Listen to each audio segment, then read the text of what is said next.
Rinichii joacă un rol esențial în menținerea sănătății noastre.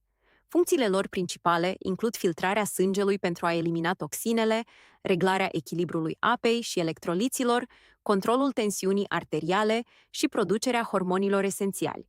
Acești organi mici, dar puternici, sunt cruciali pentru buna funcționare a organismului.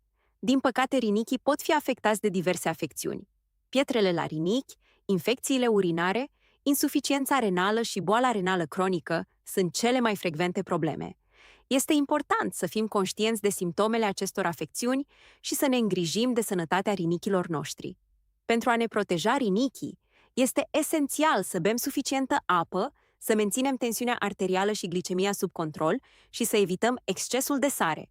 De asemenea, analizele periodice de sânge și urină sunt un pas important în monitorizarea sănătății rinichilor. Prevenția este cheia în evitarea pietrelor la rinichi. Hidratarea adecvată, o alimentație echilibrată, limitarea consumului de sare și evitarea băuturilor bogate în zahăr sunt măsuri esențiale. Mișcarea regulată și menținerea unei greutăți normale contribuie de asemenea la sănătatea rinichilor. Nu uita să consulți medicul dacă ai avut probleme cu rinichii.